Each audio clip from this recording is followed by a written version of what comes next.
May 11, 2018 was a cold and miserable day in south central Michigan. But the railroads weren't fazed by the weather, especially in Jackson, where Norfolk Southern and the Jackson and Lansing Railroad were working hard through the rain to serve their customers before the beginning of Mother's Day weekend.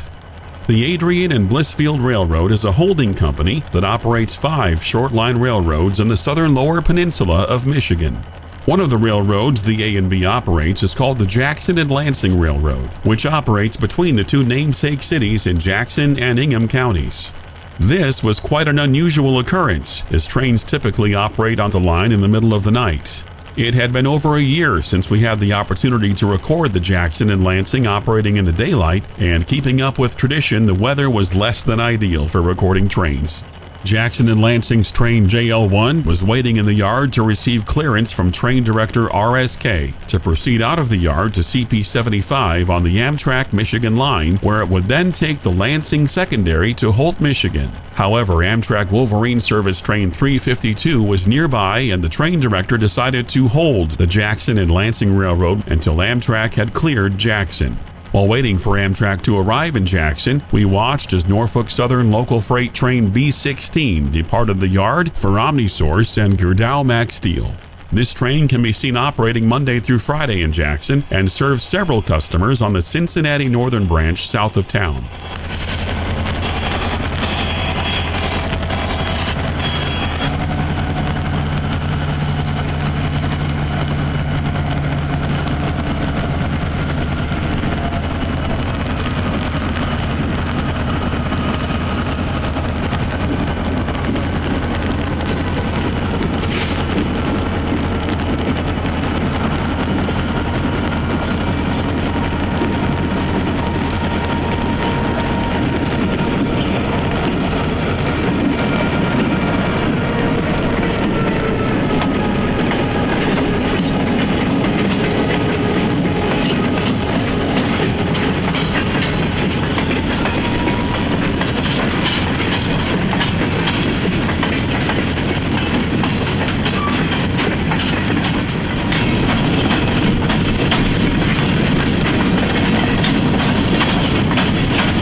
The Jackson and Lansing Railroad was created in 2010 after Norfolk Southern agreed to lease the line to the Adrian and Blissfield. JL uses 3 of the A&B's classic GP9 locomotives to pull their trains between the two namesake cities.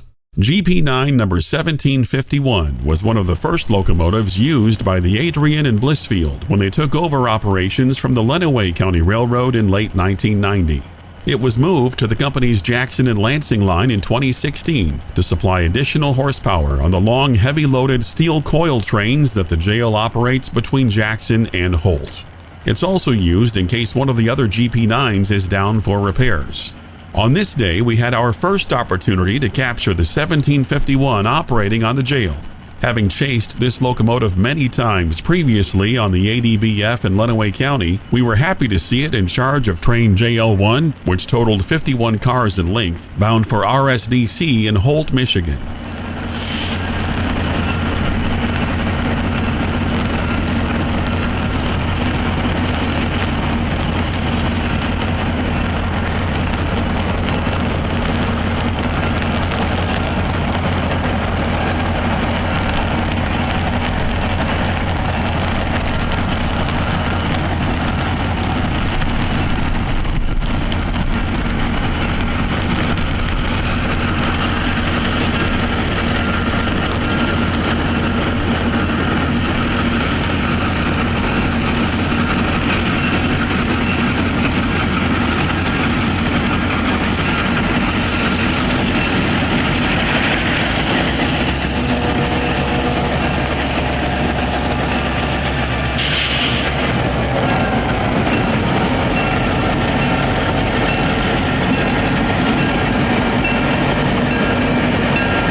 At 7,280 tons, this train would be a workout for the two 1950s vintage locomotives. With 1,750 horsepower each, the GP9s would have just enough power to get the train over the road.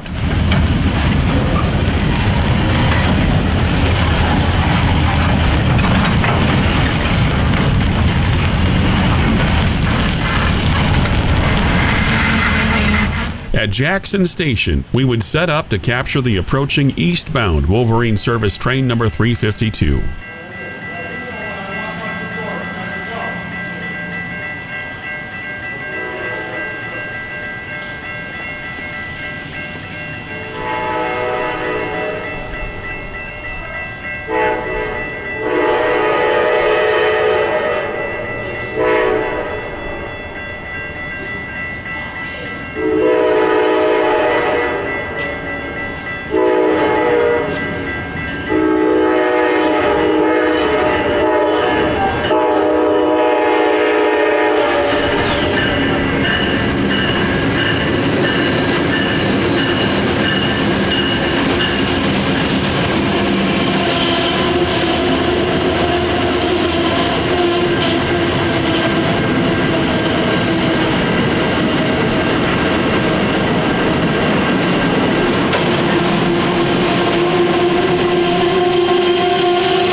Once everyone had been accounted for, the conductor notified the engineer and the train departed as delayed in the block.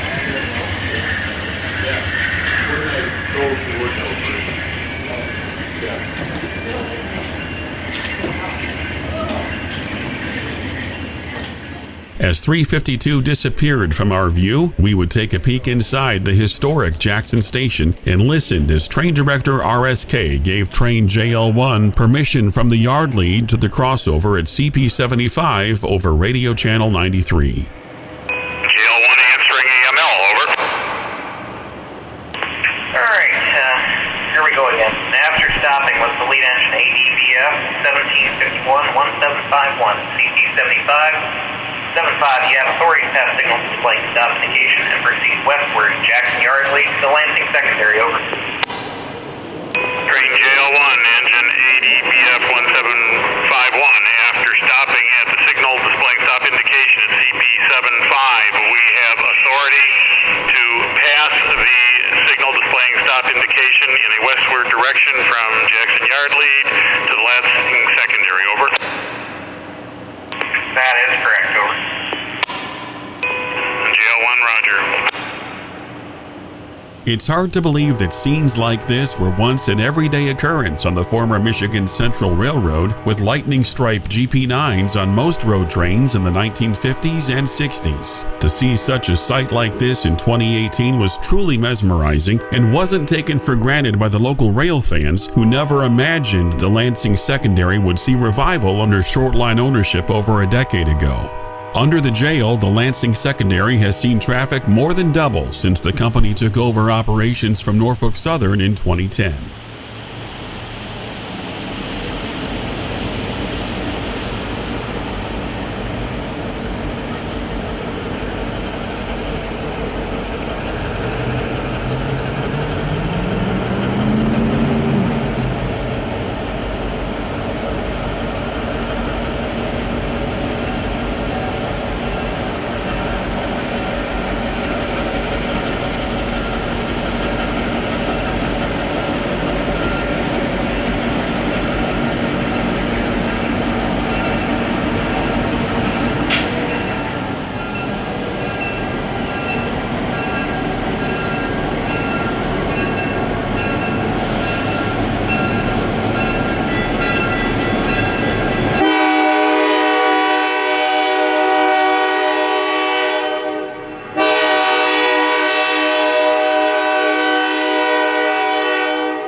After recording the train at Jackson Station, we traveled north to the Van Horn Road crossing as the rain began to pour down heavily. At one time, there was a passenger flag stop at this location.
Further up the line, we caught the pair of Jeeps at Rives Junction, where the former New York Central Grand Rapids line once split apart from the Lansing Secondary. This segment was capable of 59-mile-per-hour passenger service and 39-mile-per-hour freight operations. Although the JL&S and GRV continued to exist on paper for many years after MC acquired them, the two railroads would lose their identity as independent roads under MC ownership. In 1916, the lines were formally merged with their parent company. Rives was also home to the Michigan United Railway Interurban Line, which crossed over the top of the Grand River Valley on a wooden trestle. The interurban depot still survives in Rives and was left standing when Michigan United abandoned and removed the railroad in 1929. Today, the right-of-way is used as an access road by Consumers Energy.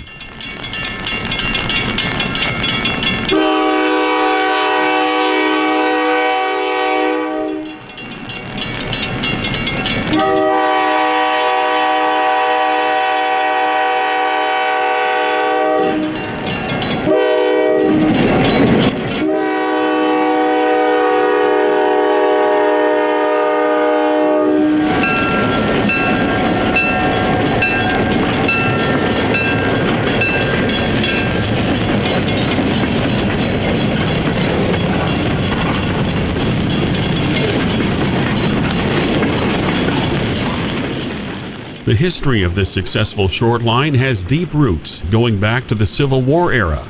In 1864, the Lansing and Jackson Railroad Company was formed, and a line was built 47 miles between the cities over a period of 2 years.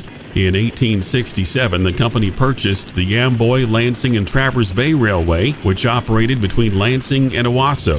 Shortly after the acquisition, they began constructing an extension to Saginaw, and upon reaching the city in 1868, the company was renamed the Jackson, Lansing, and Saginaw Railroad. With trains now running regularly between Jackson and Saginaw, the JL&S was built further north from Saginaw to Winona, now known as West Bay City, and as far as Pinconning in 1870. That same year, the Grand River Valley Railroad was completed between Grand Rapids and Jackson, connecting with the JL&S at Rives Junction in northern Jackson County.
Taking shelter under the canopy of the former Michigan Central Railroad freight house, we set up to capture the two GP9s struggling up a slight grade in Leslie.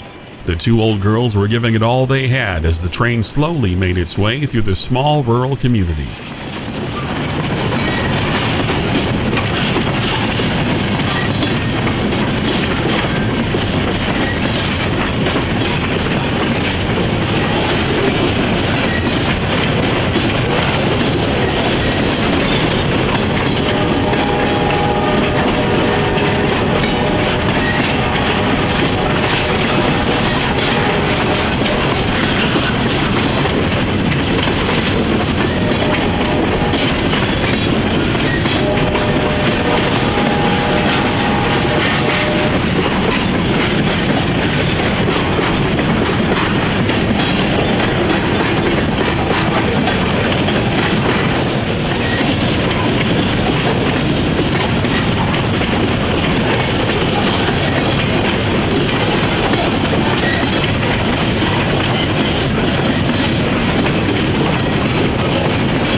In July of 1873, the JL&S was extended further to Gaylord under the direction of Michigan Central, with plans to connect the railroad to the Straits of Mackinac.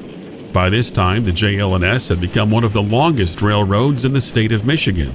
Much of the JL&S was built thanks to land grants from both the federal and state governments. On December 31, 1881, the railroad was finally completed from Jackson to Mackinac City, a total of 295 miles.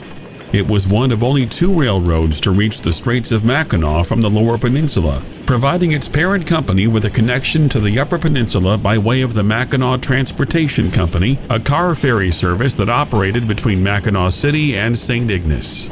The company was jointly owned by the Michigan Central, the Grand Rapids in Indiana, and Duluth, South Shore, and Atlantic. This allowed the Michigan Central to access the Upper Peninsula's rich lumber and mining industries, which it served by transporting materials, equipment, and products to and from Mackinac. In addition to being an important freight corridor, the JL&S line served as an equally important passenger route for the New York Central for over 85 years. In the beginning, dozens of trains were scheduled between Jackson, Lansing, Bay City, and Mackinac. By 1950, however, passenger service was reduced to one train to Lansing and Bay City and one train to Grand Rapids and back, occasionally powered by a Budd RDC car. According to historian and retired railroader Ron Stokes, the Bay City to Jackson run was a full train until very near the end of the service. Even in the late 50s, it included a sleeping car that went on from Jackson to Chicago. The Grand Rapids train was discontinued in the summer of '59, and the RDC car was used on the Bay City run from that point on. The mail contract ended in December, and the last train ran to Bay City on Christmas Eve. Budd RDC-3 M499 was used on the final run. In the early 60s, when the U.S. interstate highway system had made traveling by car much more convenient than by train, passenger rail service ceased.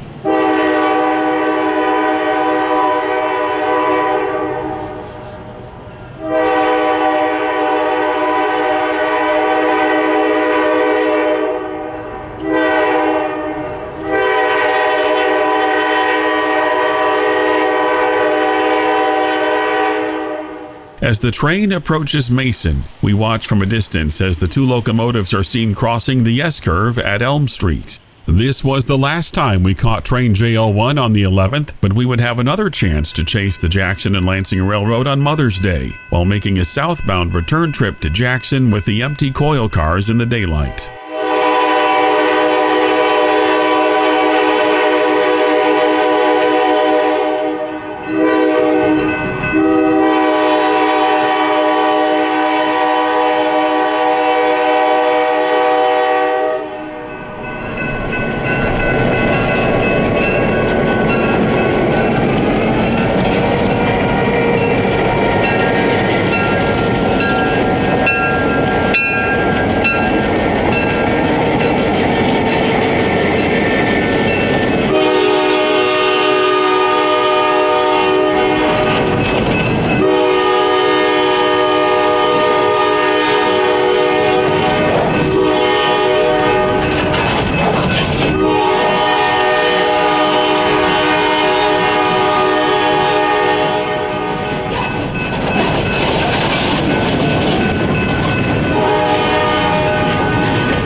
Mother's Day had slightly better weather conditions for photography, but the skies were still overcast with scattered showers throughout the day.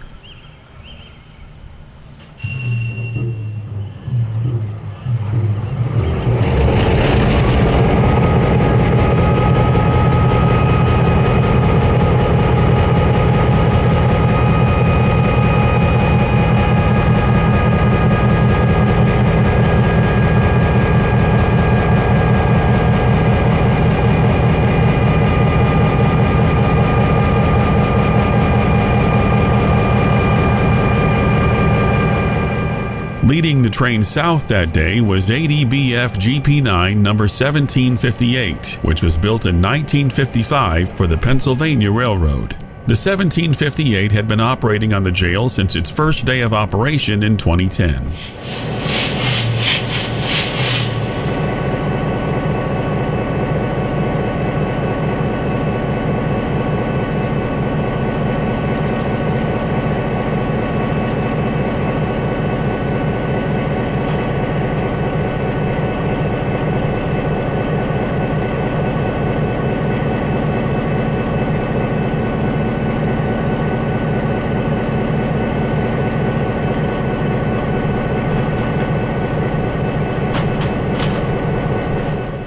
We began the day in Mason, where the Jackson and Lansing Railroad shop facility is located.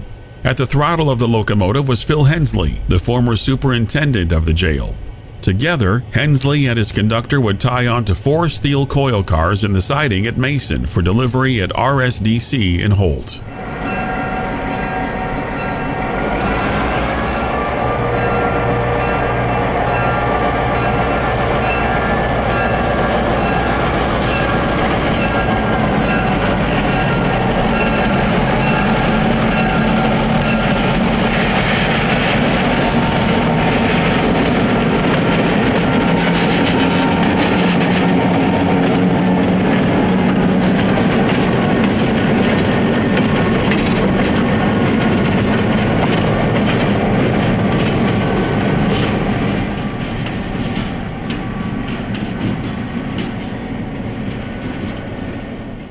At Harper Road, just north of Mason, we caught the train passing milepost 27. Note the rabbit to the right of the rails. Peter Cottontail seemed almost unfazed by the approaching train until the last moment.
RSDC Manufacturing opened in 1998 during the final years of Conrail. The business didn't really pick up until after the Conrail takeover by Norfolk Southern. RSDC uses a trackmobile to move the coil cars in and out of their facility.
After filming the crew picking up their train at RSDC, we traveled to Mason, where an additional bulkhead flat car was added to the consist.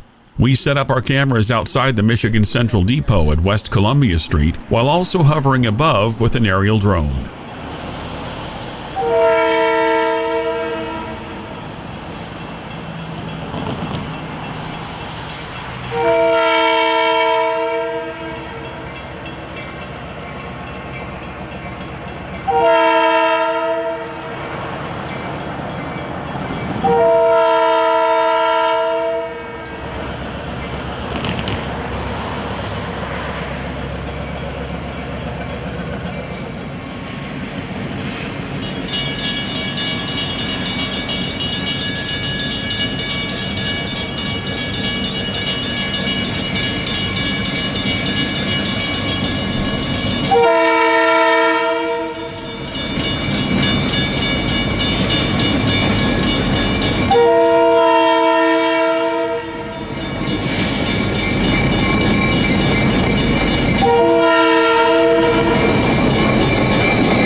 Just south of town, the crew tied onto a cut of boxcars at Michigan Packaging, now Core Choice. It's the railroad's primary customer in Mason and its second largest overall, behind only RSDC in volume. Core Choice manufactures corrugated cardboard packaging materials and receives daily service from the jail.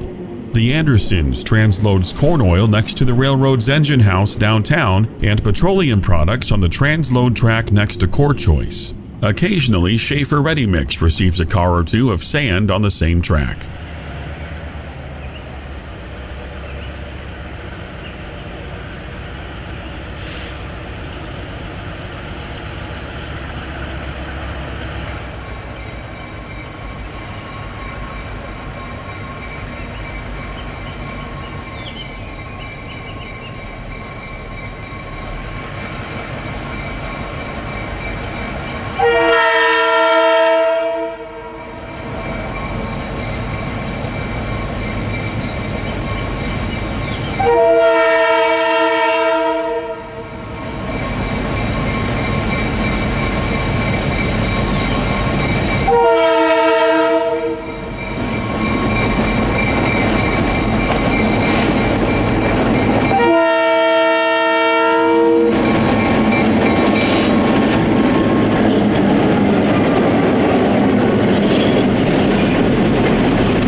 In 1968, the New York Central Railroad and Pennsylvania Railroad merged, forming the Penn Central Railroad. As a result, the Michigan Central subsidiary ceased to exist. Until 1976, Penn Central operated trains over the historically busy JL&S line. However, deferred maintenance caused the line to deteriorate. What was once a 59-mile-per-hour railroad became a slow, unappreciated branch line by the mid-1970s. In 1976, the U.S. government-owned Consolidated Rail Corp., also known as Conrail, gained control over the JL&S. The Grand Rapids branch, which connected with the JL&S at Rives, was subsidized from Rives to Eaton by Conrail until 1982.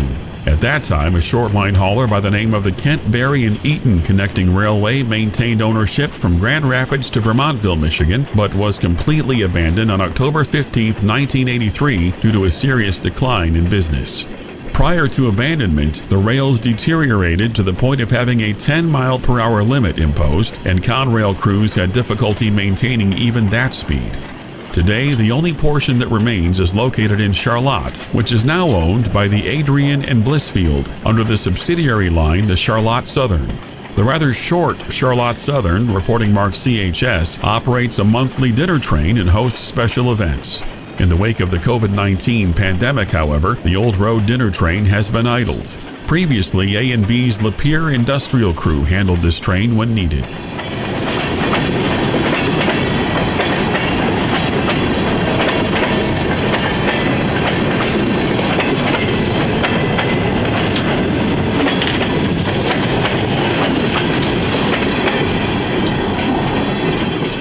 The JL&S line, which was called the Lansing Secondary by Conrail, was still thriving with business from General Motors and Oldsmobile in Lansing. In contrast, the northern portion of the line had such little business that it was not included in the Conrail system and remained under the ownership of Penn Central's parent company, PC Transportation. The rails were removed a few weeks after the Conrail takeover between Lansing and the Bay City area.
Conrail operated one road train each way between Jackson and Lansing from 1976 until the late 90s. The train worked under various IDs and symbols over the years, often changing each decade. According to historian Ron Stokes, who also served as the Lansing yardmaster for many years, we used to run a local out of Lansing every day to Mason to do all of the switching there. There was a healthy customer base that we called the Mason Cluster. It included MPC, Capital Excavating, SSS Lumber, the Mason Elevator, and Americhem. In the 1990s, automotive traffic on the Lansing secondary declined significantly due to increased production in foreign markets. However, a glimmer of hope occurred in 1998 when the Regional Steel Distribution Center was located in Holt. The steel processing facility would provide Conrail with new business opportunities on the Lansing secondary. In 1999, Norfolk Southern and CSX acquired Conrail. The vast majority of Conrail's Michigan trackage went to Norfolk Southern, including the Lansing secondary and the Michigan line from Dearborn to Kalamazoo. Unfortunately, even with RSDC's growing business, traffic continued to slump in the decade following the takeover. Many of the railroad's customers ceased shipping by rail due to poor customer service. In October of 2010, Norfolk Southern decided to lease the line to the Jackson and Lansing Railroad. Its reporting mark, JAIL, is derived from the counties in which the railroad operates, the Jackson and Ingham Line. Another reason for the reporting mark is an ode to the original Michigan State Prison, which was located next to the tracks in Jackson. Local rail fans often refer to the short line as the JAIL Road. JAIL operated its first freight train in the early morning hours of October 21, 2010, with EMD GP9s numbers 1758 and 1760 pulling train JL1 between Jackson and Holt.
For the first 2 years of operation, the Class 3 leased two EMD GP15-1s from Larry's Truck and Electric to supplement anticipated traffic spikes. They also helped keep the railroad moving whenever the vintage GP9s were out of service. The orange and Brunswick green locomotives served the railroad well, but by 2013, they were returned to LTEX, and all freight was to be handled by the railroad's own GP9s. Monday through Thursday, Jackson and Lansing's train JL1 delivers trains to Norfolk Southern's Jackson Yard, averaging between 30 and 40 cars long. After interchanging with NS around 3 a.m., the train departs Jackson for Mason with inbound cars for its customers, including dozens of coil cars for RSDC in Holt. South of Mason, JL1 will often switch out boxcars at Michigan Packaging before swapping crews. The afternoon crew operates as CSX symbol Z646 and serves customers around the Lansing metropolitan area. Customers include Americhem, Lewis Padno's Scrap Metal, Friedland at Old Town, Reed Machinery on the former LS&MS branch line, and Alro Steel.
The jail has access to 5 yards, including Norfolk Southern's Jackson Yard at the southern terminus.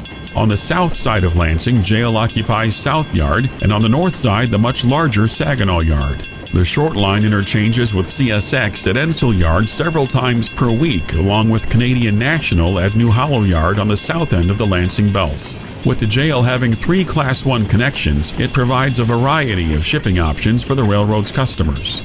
At one time, the South Yard had an office and an engine house. After the switch from steam to diesel, the facilities were abandoned and a single-stall engine shed was built on the south end of the yard. The locomotives were fueled and sanded there. Since the mid-'80s, occasional long-term car storage and a couple of visits by the Ringling Brothers circus train in 1990 and 91 have been the only uses of the South Yard. Saginaw Yard, which is on the west side of Lansing, was once used for serving General Motors. Long strings of auto parts boxcars and auto racks were used to load vehicles until the early 2000s. Since the automotive plants closed in 2005 and are now gone, both yards are utilized for car storage, which has become a profitable business for the Jackson and Lansing Railroad. The Jackson and Lansing Railroad is a prime example of what a short line hauler can do. When a Class 1 carrier can't satisfy the needs of smaller customers on branch lines, Class 3 short lines are often capable of rebuilding lost relationships between the shipper and receiver. North of Jackson, we captured the train slowly approaching Van Horn Road, where the double-track grading between Jackson and Rives can still be seen to the left of the track.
Lansing Avenue in Jackson is one of the busiest intersections along the Lansing Secondary. Adjacent from the grade crossing is a city park that is home to former Grand Trunk Western number 5030, a Pacific-class steam locomotive that once operated out of Jackson.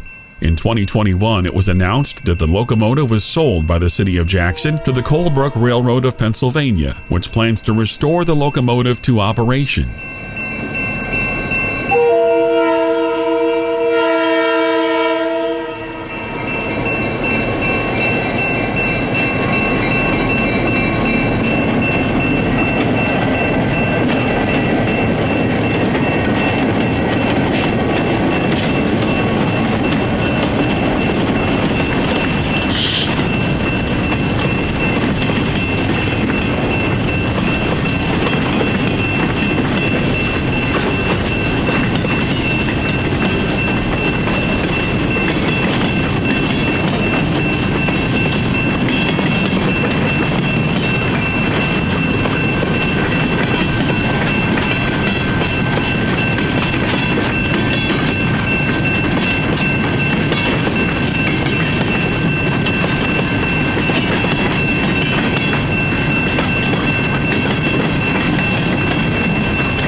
We caught the train from the air as it passed the walls of the former Michigan State Prison.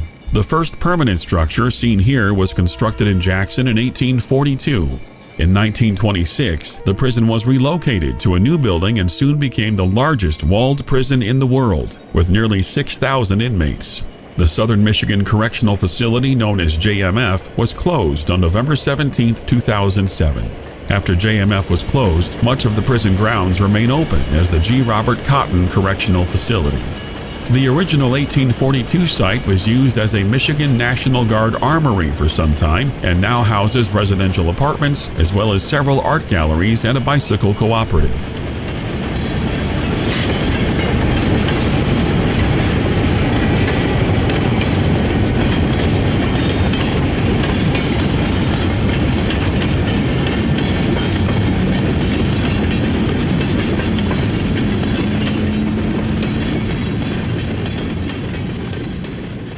In Jackson, the AML train director gave JL1 permission to cross over the Amtrak Michigan line to access the lead track into the Jackson yard. Yard lead, get a yard lead over.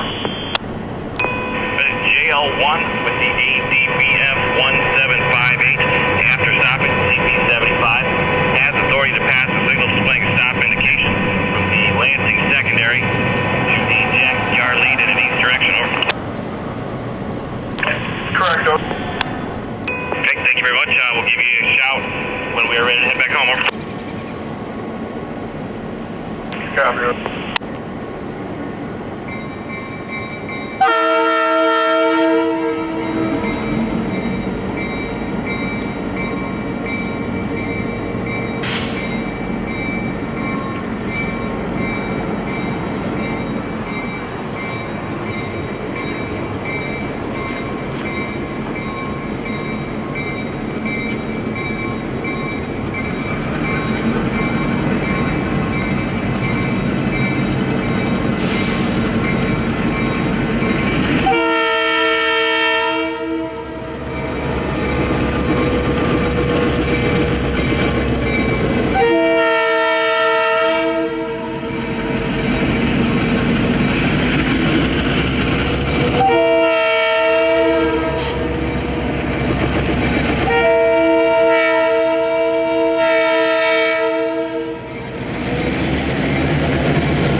Once at Jackson Yard, engineer Hensley took the train down the jail interchange track, passing the yard office and several Norfolk Southern locomotives.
Jackson Yard was at one time one of the busiest railroad yards in the state of Michigan. Here, the Michigan Central Railroad erected the company's main shop facilities. Locomotives were built, repaired, and serviced in Jackson until the early 1970s. A massive roundhouse comparable in size to Spencer Shops of North Carolina was once located here, but was severely damaged by a structural fire in the late 70s. Today, the shops still remain but are owned by Miller Truck and Storage, which uses the buildings for heavy machinery storage and shipping.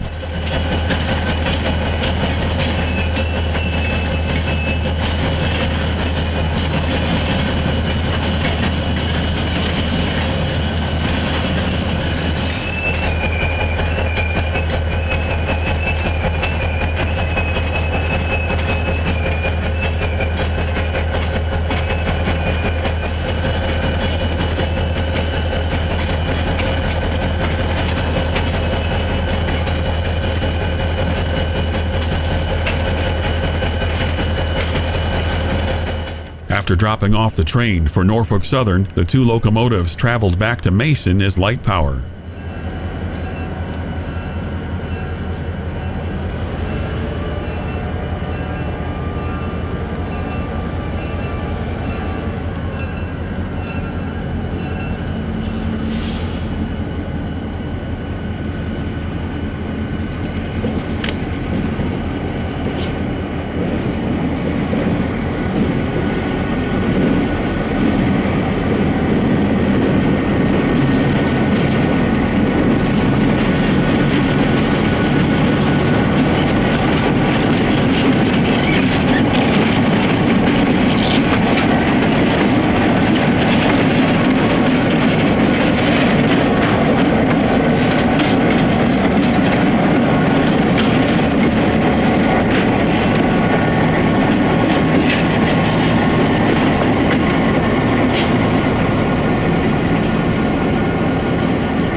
We filmed the pair one last time at Jackson Station, wrapping up our 2018 coverage of the Jackson and Lansing Railroad and the end of the Dobronsky era.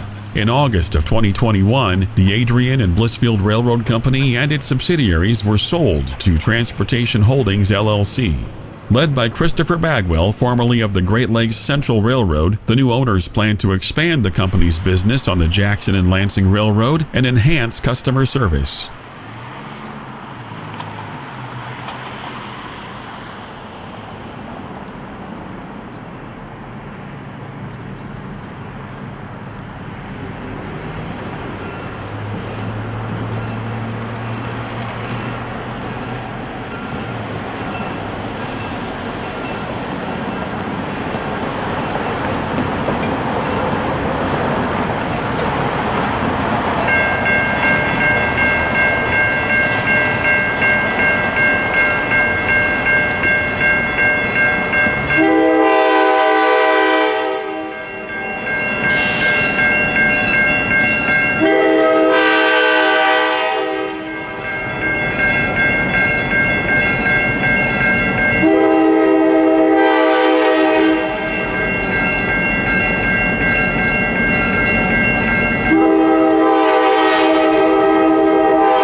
The following evening, on May 14th, we recorded Norfolk Southern train B33 departing Jackson Yard in golden hour light. The road local was leaving with outbound cars for the Grand Elk Railroad in Kalamazoo.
After catching the train at the yard, we set up our camera west of CP75 on Jackson Hill.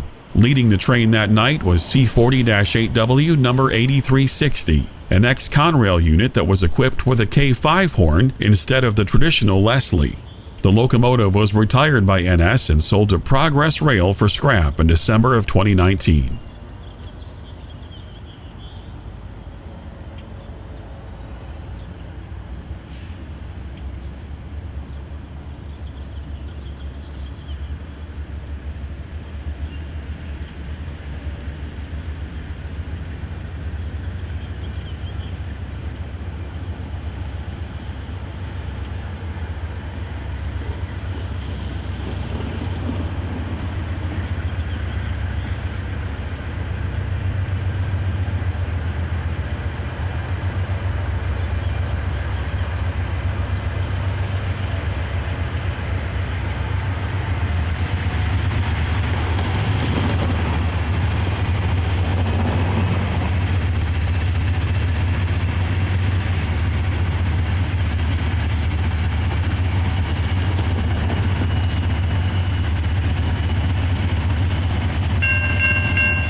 After watching the train ascend the hill, we caught the westbound freight at Albion, pacing the train from Michigan Avenue for about a mile.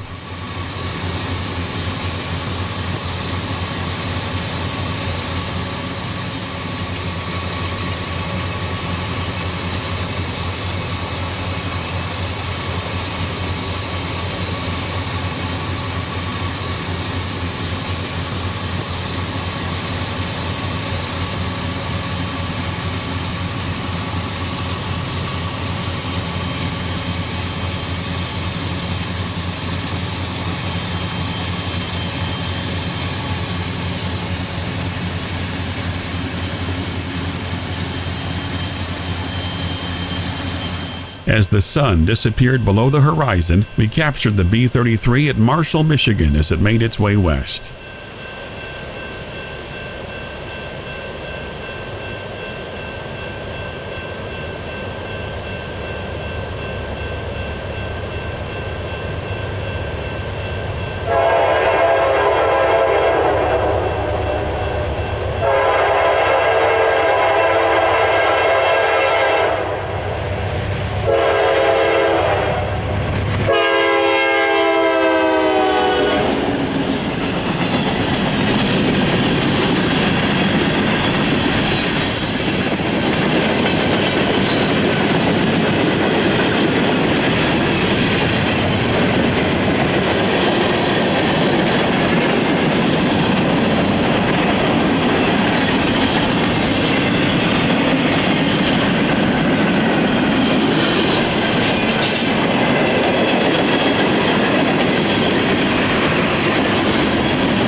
On Tuesday evening, May 15th, we decided to capture the B-33 departing Jackson once again, this time with 85 cars bound for Kalamazoo. The consist included the empty steel coil cars interchanged by the jail over the weekend.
thank you for watching Delay in Block Productions. Until next time, happy railroading.